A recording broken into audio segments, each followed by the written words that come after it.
Hey, good afternoon, you Snapchat and YouTube and son of a bitches. You made it through another week and to your favorite day of the week, the Friday wrap-up. So, let's dive right in, shall we? Had a crazy friggin' week like everybody else, right? Okay, well, I'm going to tip my hat today to the fine people at Libra Spirits. Today we're enjoying one of my signature margaritas. Salud. I'm so good at it. Take a sip before I told you what's in it. Okay, so most people, when they think of a margarita, they think of something that is, tequila-based and mixed with some cheap-ass shit sour mix, and then you drink too much of it, it gives you a fucking hangover and agita. I never understood why they have to use this shit sour mix, okay? Making a fucking margarita is the simplest thing in the world. Like I said, I got it down to a fine science. I don't like that salt and all that other shit on it, okay? No need to make my blood pressure any higher than what it is. So what I do is very simple. It's a shot and a half of tequila. You want to use a good Blanco tequila. Now, I'm using this tequila Libra Spirits. I get it over at the Total Wine and Spirits. I think it's an exclusive brand, but it's delightful. 100% agave. Smooth as a baby's ass. Okay? But any good Blanco tequila would do. I'd recommend Casamigos, even Cabo Wabo. Just stay the fuck away from Cuervo. It's rot gut.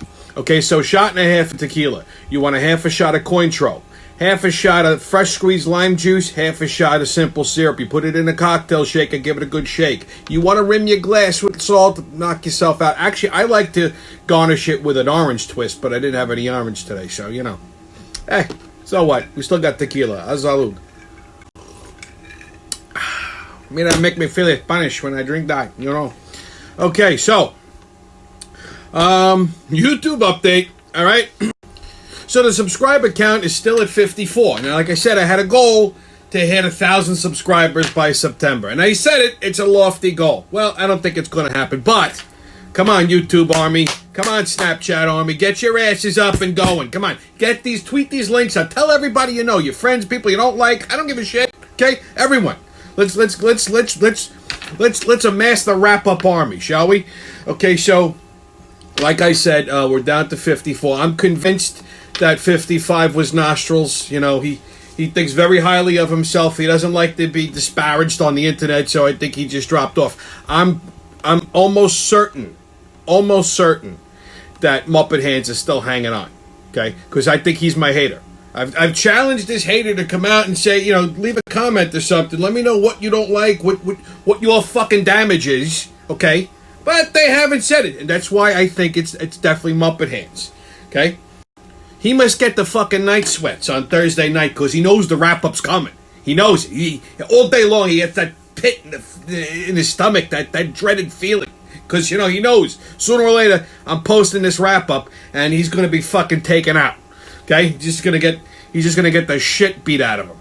I mean, he probably spends the afternoon assaulting himself with an ice pop and 2 Bing cherries, just banging it against his face. That he punches himself in the taint 3 times, goes and finds his wife. She beats him with a purple dildo and he cries it off in the corner, okay, like a fucking little Mary.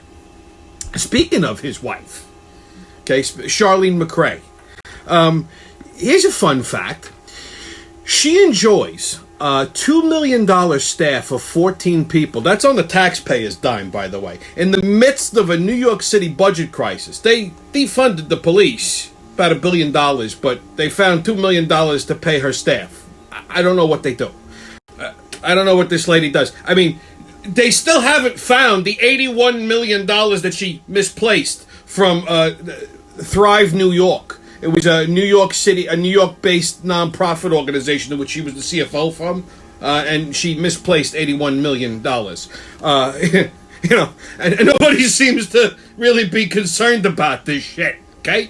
I mean, I know if I misplaced $81 million, I'd be on a chain gang somewhere breaking rocks singing Old Man River. Old Man River, he don't say nothing. Fucking give me a break, okay? So, there's that. So, a Corona update. China virus is still here. It ain't going no place.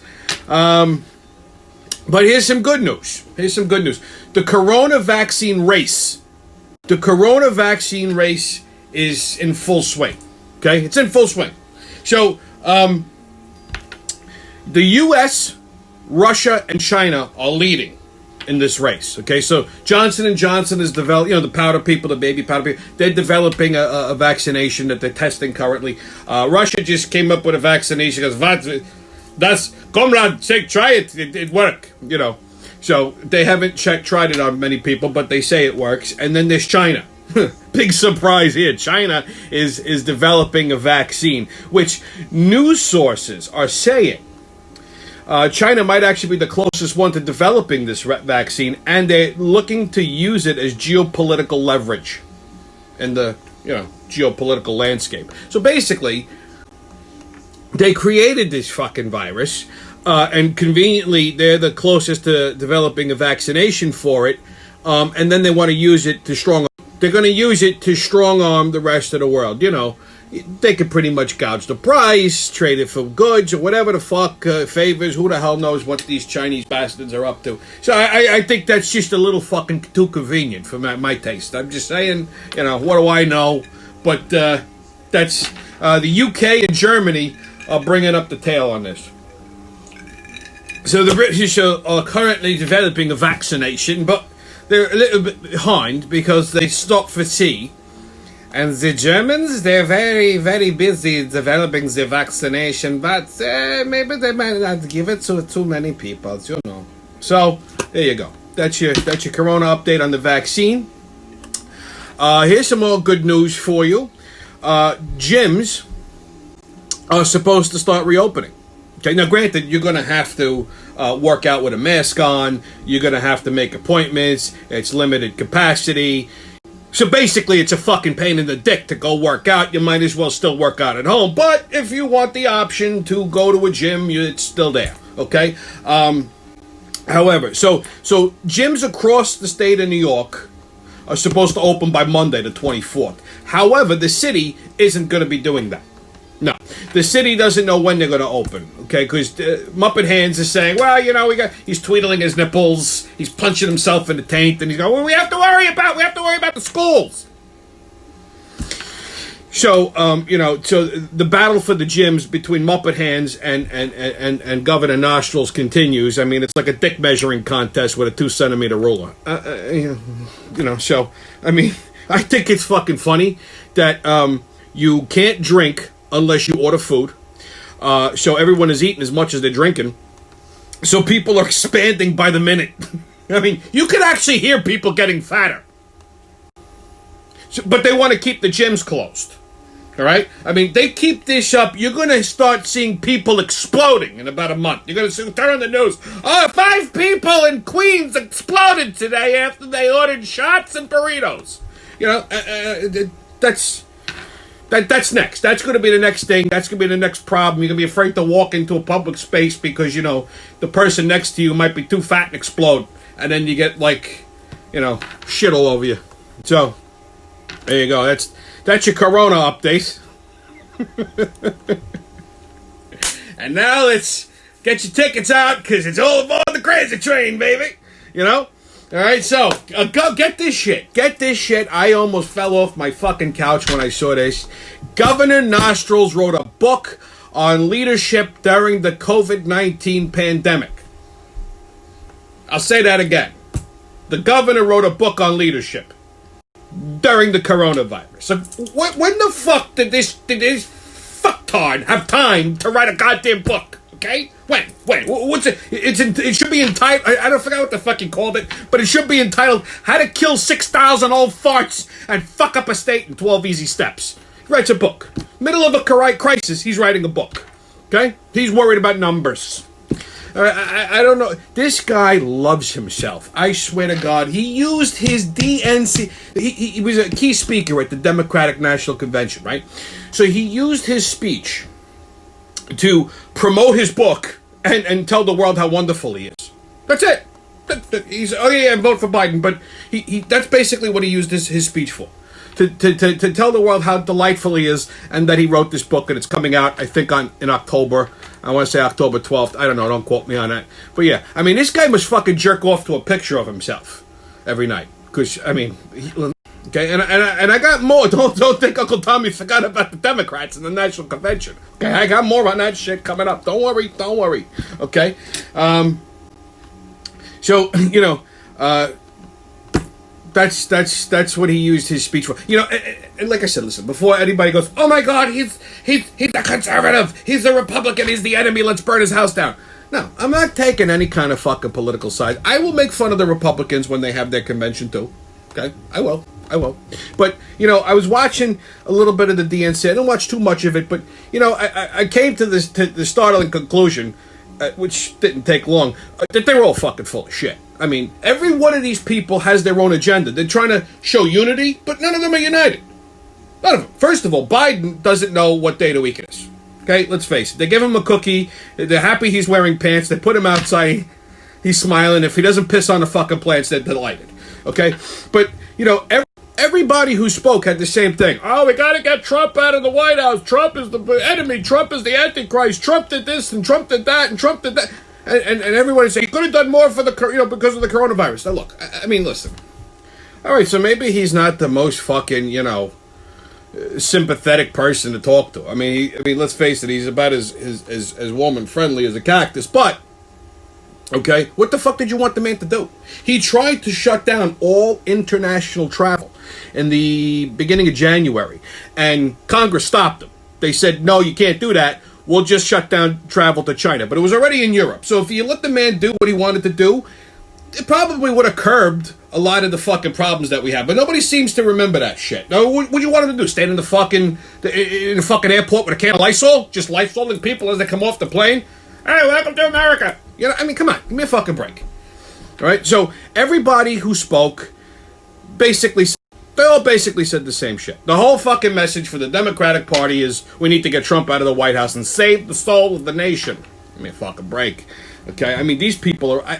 First of all, has anyone seen Alexandria Ocasio-Cortez? How did this fucking Looney Tune get elected to public office? I mean, you just look at this girl and you could see the crazy in her eyes. It's like a whole fucking bag full of cats crazy. I mean, that's a lot of crazy wrapped up in a tiny little package right there. Okay, she just starts talking and it's like it's a roller coaster ride into fucking crazy town. I mean, holy shit. And then you got Cuomo, who's like, the Democrat. This is who they're putting up there for their symbol of leadership. Now, I got news for you. Okay, Cuomo is banking on fucking Biden losing this election. I'm going to tell you why. You heard it here first. Okay? Uncle Tommy told you first. So, you see, if Biden loses the election to Trump, okay, this is Trump's last term. He does the 4 years and that's it. He can't run again. So, Cuomo's hoping Biden loses so when Trump's term is over, Cuomo could run for president. Okay? I can see it now because even his book is based on his leadership skill, how great he is, and his struggles with the Trump White House. So it's basically a Trump bashing book. Okay? So, and he strategically waited until his DNC speech to plug his book. Okay? If Biden wins the election, Cuomo can't run. He can't. Let's say Biden does one term. Okay? Because he'd be the president, he has to run a second term for the Democrats unless he concedes, which he won't. So, Cuomo's hoping he fucking loses this election. That's why Cuomo didn't really help him all hell in his DNC speech, nor is he really talking Biden up. I mean, he makes it a point to bash Trump, but he never really says much about the Biden-Harris ticket. Like I said, the guy's got his own political aspirations, just like everybody in the DNC, okay? And he's banking on Biden losing this election, okay? Remember I told you. I said it first. You'll see what I mean, okay? So, that's that. On to Kamala Harris, okay? I honestly, I feel bad for this lady. I'll tell you why. Because she's a fucking Trojan horse.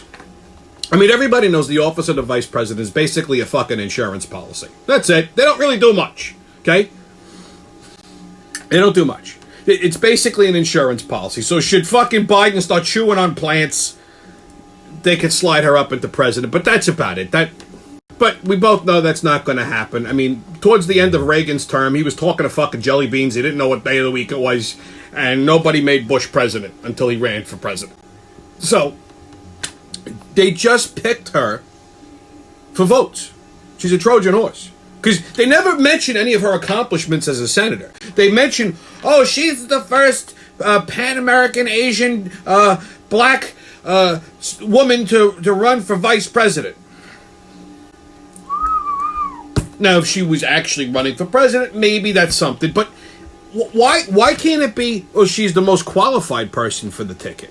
Oh, she makes the, out of everybody that was in contention for this position, she's the best candidate. No, they're basing it off of the fact that she's half Jamaican, half Indian, and a woman.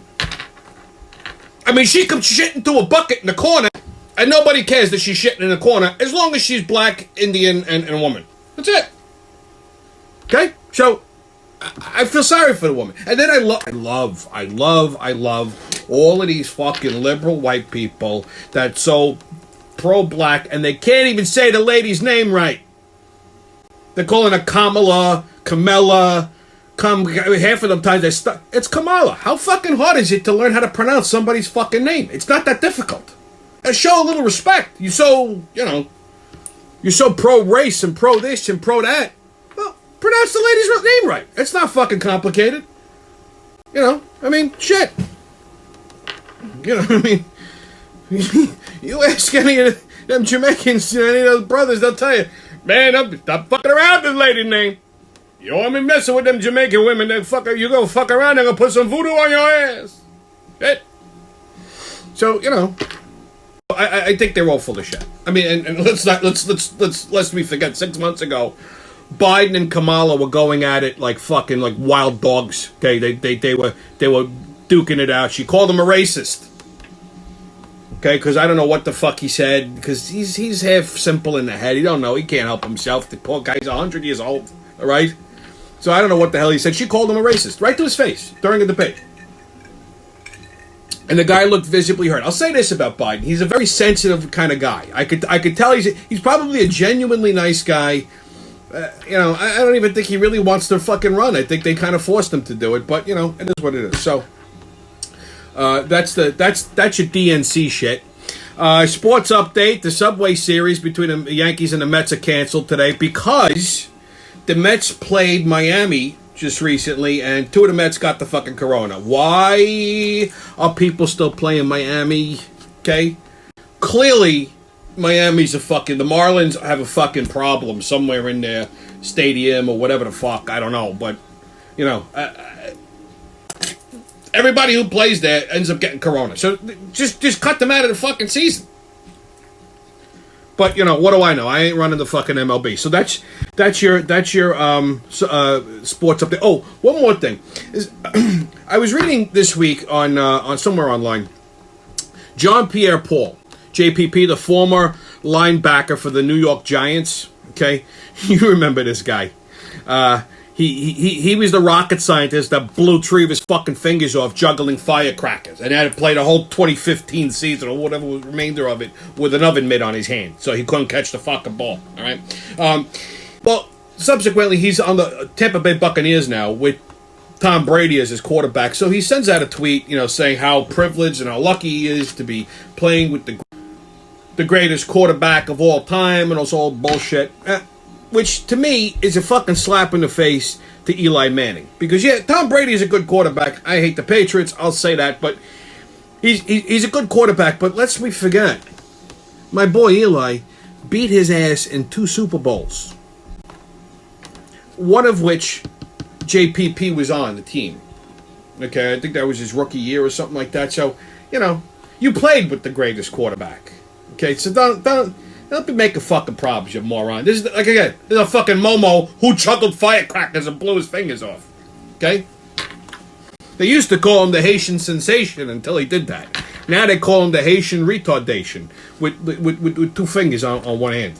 So, anyway, that's your sports update.